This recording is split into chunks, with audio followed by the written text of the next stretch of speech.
How's it going, guys? This is weighing in with Travis Hartman. This is a special edition called In This Corner. I've had some big time people on there. I actually had Terrence Crawford on In This Corner. I've had Mike Perry on In This Corner. So I've had a bunch of people on there. And today I am privileged to have Tony Aguilar. Welcome to the show, brother. Yes, sir. Thank you for having me. I don't know if I'm gonna be as crazy as Mike Perry. I've been seeing a lot of videos about him. I ain't gonna be that crazy. You know what? That's all right. I just want you to be yourself. And unfortunately, or actually fortunately, Mike is himself all the time, and that's Mike. He's actually like that all Yeah, the yeah. time.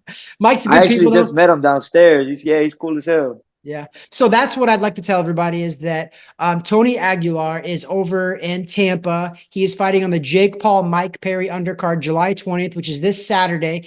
But he's doing a rematch with Cory Marksman, a guy who, Tony, I was at that fight. I was at the Crib Royale. Yeah. I was ringside when you fought Cory Marksman. What'd you So, think? What'd you think? listen, I'm going to keep it real because I talked about it on my podcast after the fight. I thought Cory run 4 rounds to 2. Okay. Mm. But hear me out here. So I was okay with the draw, meaning that my was 4-2 rounds, right? So that means there was 1 round away from being a draw. So my scorecard could have easily been a draw 3-3. That was one swing round away. I thought it was a very tight fight. I just favored his style for the most part. But I was also ringside for a couple of your other fights, Alexander Rios, Vega. I was there for those fights. You put on phenomenal fights. Your fights, I predicted your fight with Cory Marksman to be the fight of the night, and it was by far. So I predicted that because I've seen you fight him multiple times. I like your style. I do. You are right now, you're undefeated in rematches, by the way. So I'm looking at that right now because you fought Alexander Rios Vega twice. You beat him twice. The first one was Yeah. close. Then you beat him in a unanimous decision the second one. Now you're fighting Cory Marksman in the second one. Can you tell me, since you're undefeated in rematches, what's your secret? What's your key here? Man, I'm gonna be honest, man. The first time I fought both of them, you know what I mean? I say fully dedicated to the sport of boxing. You know, I was still working a full-time construction job, working 10 hours a day in the sun, and then driving, an hour and a half, 2 hours to get back to the gym, and then, working out for hour and a half. Sometimes I get lucky, get 2 hours, maybe a little bit more. Then I have to drive a whole nother hour to get back to the house, shower real quick, have something real quick to eat, and then go right back to sleep and wake up 4:30 again the next day. So you know what I mean? There's no time. There was no time for me to get rest and recovery with all, with everything that I was doing, and it was just nonstop. Like, you know what I mean? Every day was the same schedule. So like back then when I fought them, when people say the Rios one was close, and then I got the draw with Marksman, I was working at the time, so I feel like that had a lot to do with it. Whereas the last fight with Rios, um, I wasn't working no more. You know what I mean? I finally quit my job after the Marksman fight actually, and we seen the results and what come to that. You know what I mean? We were fully like 100% boxing, no working, no nothing. I got my rest, I got my recovery. I was eating right. I went through a full 6 week camp, and we seen the results of that. So I just feel like this fight, we just adding on from that. So I feel like it's just gonna be even better this time, honestly. That's awesome. So what people need to know is Tony Aguilar is 12-0 in one draw, and that draw was against Cory Marksman, and that's who he's rematching this Saturday in Tampa, which, by the way, I'm going to be there as well. I'm going to be ringside for that one, Oh too. yeah.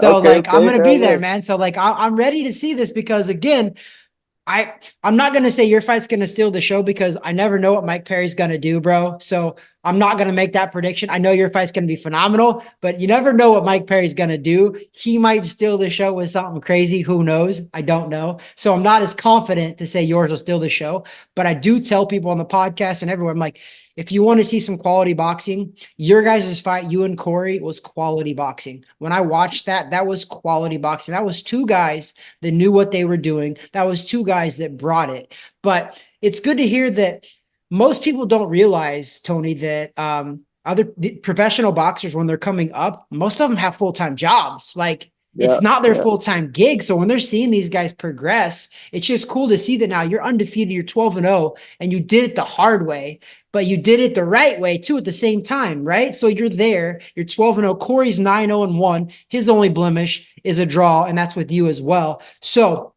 is there anything, I don't want you to give away your game plan. I'm not asking for that, but is there anything different that you guys really tried to work on going into this rematch, or are you just dedicating yourself more like you said? Just well, definitely the dedication more. It's that's helped a lot. But in the first fight, I won't lie, I got a little tired, which I think the job and not getting any rest had a lot to do with that. So I think the biggest difference for this fight, is the condition. I mean, I feel like we're in a lot better condition now. We're in much better shape. As you guys seen for the Rios fight, went to 8 rounds, and if it wasn't for the headbutt, I would have walked out of there clean. I could have did another 8 rounds. And for this fight, we spent like 5 weeks in Vegas. You know what I mean? Out there training with top ranked guys, training in Fight Capital, Capetillo Gym. A bunch of gyms out there, top Mhm. guys. Top level competition. And them guys, they're in shape. You know what I mean? So they go 8 rounds, 8 rounds, least minimum. You know what I mean? So you got to be in shape to be able to go with them. So I feel like the biggest thing that's going to help us in this fight is the condition. Yeah, I would say when I was watching the fight, and that this is why I leaned more towards Cory Marksman in mine. And like I said, I'm not a professional judge. I watch a lot of boxing, so I'm not saying my opinion was right. It was a very close fight, but I just Right. felt like when you let your hands go, you did well, right? When you let Hmm. your hands go, you did well. But when you would stop, he would punch, and that's why I favored it. But I think maybe what you said is maybe you were a little tired, so that's why you didn't have much output. I don't think either guy was more talented than the other. I think you guys are both very talented. It's whoever wants it more that day, whoever prepared better is going to win this fight on Saturday. And I don't know what Corey's been like. Corey seemed like a gym rat, though. I know that kid does seem like a gym rat. The guy seemed like he's always training. And now hearing from you, obviously you've been training as well. So, maybe I will go back and make that prediction that I think maybe this possibly be the fight of the night because now this is an 8 rounder. Your guys' first fight was a 6 rounder. So do you think that's going to benefit you or hamper you? Because if it's Corey's team, they're going to be like, he got tired in 6 rounds. What's going to happen in 8 rounds? That's exactly what's going to benefit us because we're coming with, I guess you could say the element of surprise because they're thinking based off the last performance with them, you know what I mean, that we got tired within 6, so we're not going to be able to go 8. But, you know, they kind of they kind of can tell from the Rios fight. I did the 8 no problem, so they kind of know already. But I feel like it will favor me because I'll be able to take my time and not rush to the punches and try to get as many punches up. I'll be able to fucking work my way in and stuff like that. You know what I mean? So also, I mean, you're fighting on a pretty big stage, man. I know it's Hell Jake yeah. Paul, but still, it's a big stage. People can say what they want about Jake Paul. The guy knows how to sell fights. The guy knows how to bring eyes to the sport. But not even just him. Amanda Serrano's fighting on this card. Julio Cesar Chavez Jr. is fighting on this card. By the way, he handed me my first loss as a pro. Chavez Jr. did, which is ironic, and now he's fighting on Damn, this that's card. crazy. Yeah, Yeah, so that's badass. it's going to be a kind of a cool card altogether. But we were talking before I went on air here. Your promoter is Christy Martin. And if anybody knows about Christy Martin, she was a trailblazer for women's professional Oh boxing. yeah, This woman was on the cover of Sports Illustrated, one of the first women boxers to be on the cover. She's a phenomenal athlete, a phenomenal person. I've met her. I've known her from all the way. I was like a 10 or 11 years old. I can't remember. It was in the amateurs. She might not even remember it. I've seen her multiple times after that, but she might not even remember it. I'm sure she sees a ton of people. But what I want to bring up about that definitely. is she's your promoter. How quick were you guys to say yes when you were offered to fight Cory Marksman again? And then on top of that, on the Jake Paul undercard, July 20th at the Amalie Arena in Tampa.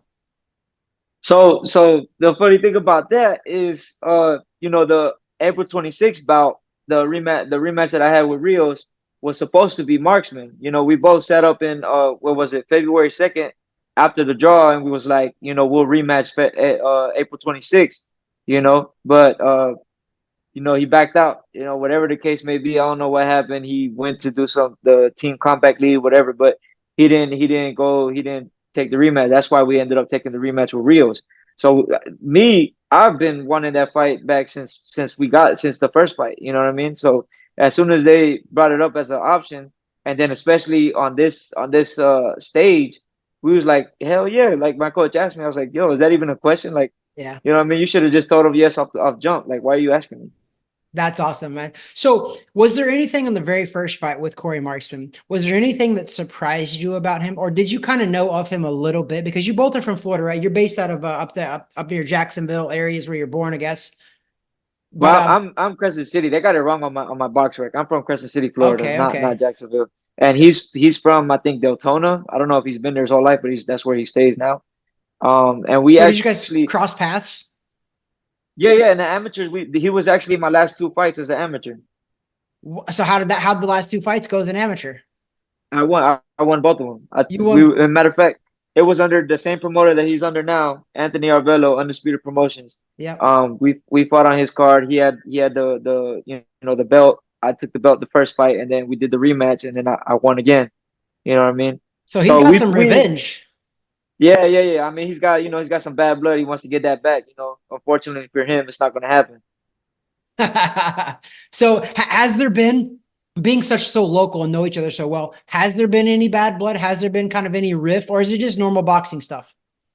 Nah, bro. Actually, it's always been respectful. Of course, it's competitive. Of course, we're gonna be, telling everybody like if somebody asks me, of course, I'm gonna say I'm gonna win. Yep. And I expect their team to do the same thing. You know what I mean? But as far as each other, we've always been cool, respectful. You know what I mean? We never.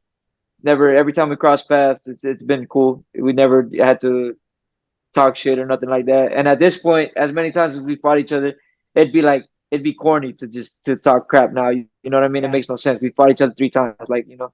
Yeah. Yeah. Do you feel like that since you know so much about him that that's going to benefit you or him more? I mean, because you both should know each other very well. There shouldn't be too many surprises when you guys fight on Saturday, right? Right, right. There shouldn't be too many surprises, but I think it would benefit me more because I don't see Corey uh changing styles. You know what I mean? Like it's not much else he can do from what I've seen already. And me, he's only seen one part of me, that the old me that I used to do all that stuff. And we seen in the last fight I can switch it up, I can brawl, I can do different things, whatever I need to do in there. I'll do it, what I mean. And now I got the win to do that, so I think it benefits me a lot more. So now you've been stepping it up pretty good here. You went to 4 rounders, you went to 6 rounders, now you're going to 8 rounders. I don't want you to look past this fight because nobody ever supposed to do that, right? But after this eight Right. round fight, let's just say everything goes as planned. What's your future look like? What do you have out there? Do you have your sights set on something? What's your sights set on? I mean, you're a professional boxer now. You said you quit your job and now you're pro. You've been pro, but now you're like full-time pro and you've really dedicated to this. So what's your ultimate goal? I always love to ask people this, like what's your why? That green belt, bro. You know what I mean? That's the ultimate goal, to be able to say you're a champ as a professional. That's it. Don't get no better than that. You know what I mean? So that's what we're chasing for. And not just the green belt, the green paper. It comes Yeah. with the paper, it comes with the belt. So whatever we can do to get to that is what I don't want to work another day in my life, and I want to retire my family. So I'm gonna do whatever I got to do to get to that point. So for everybody listening, the green belt is the WBC title, and I think that you're right. I think it's probably one of the most well-respected and renowned belts. Who kind of the big-time people hold, like the Canelo Alvarez's and the Tyson Furies and guys like that. Alexander Usyk now, but yeah, that's. I mean, there's four major titles. People get confused all the time. They're like, oh, there's four major belts. How does that even work? But the prestigious one really is the WBC, the Ring Magazine, but it's not a real organization. So I love that, man. So is there anything that you have you found it easier or harder to get sponsors or things like that now going into this? I mean, you're fighting on the Jake Paul fight now. You're fighting on DAZN. I know you fought on DAZN probably a couple of times because the Crib Royale does DAZN quite a bit. But have you found it Yeah. easier, harder, or non-existent to get sponsors going into this fight? No, it's easy, man. Like, I'm not gonna say easy, you know what I mean? But like, there's the city where I come from, there's a bunch of people there that have known me coming up. You know what I mean? They've known me since high school, and they got little businesses starting to flourish or whatever. And it's like a win-win for both of us. They sponsor me, help me with equipment, stuff like that, and then in turn, they get their it's like an ad, what I mean? Yeah, Especially on yeah. worldwide TV. And once I tell them that, it's like there's no struggle, nothing. It's like right away take my money. You know what I mean? So it's making it easier, I would say. Yeah. Yeah. And I think so. That's another thing. Obviously, you're here, you're fighting on a Jake Paul card, but I have to ask it. I mean, what do you think about Jake Paul and about how he's kind of like rose to fame about that? So you're a real boxer. I get this question all the time. That's why I got to ask you because I get it too. Yeah. So, what's your opinion on that? I mean, Jake Paul, like, he's cool, man. Like, I see him now more, like, he should everybody now should be like, he earned the respect. You know what I mean? Because maybe in the beginning, everybody was like, oh, he's just a YouTube influencer boxer, blah blah, whatever. But he's been doing it now since what, 2018, something like that, 2019. Yeah. So like, you can't really call him just a YouTube boxer anymore. You know what I mean? You got to give the man his respect. He's been up against some people. But now yeah, I feel like he's earned his title as a professional boxer now. He's starting to step up his game and fight better. Like Mike Perry is a good step up for him. Yeah. And as far as the business side of it, dude, obviously the man knows exactly what he's doing because he's doing real good. And on top of that, he pays my checks, so I gotta like You don't gotta him. like him, but I appreciate the honesty and the respect. And I think that I feel the same. I think the guy is taking the sport serious. I know other Yeah, real boxers who have mistreated the sport, took the sport for granted. And this guy actually comes out here. I'm not saying he's a world champion because he's not, but I'm saying he's taking the sport serious. He's only been doing it yeah, 5, maybe 6 years. And he learned how to do it and he learned how to sell. So I'm like, yeah. like people ask me that, like, well, aren't you mad that, he's getting these paydays and you never got these paydays? I was like, no, because as much as you think he didn't work for it, he worked for it in other ways too, not just in the ring. This guy knows how to sell himself.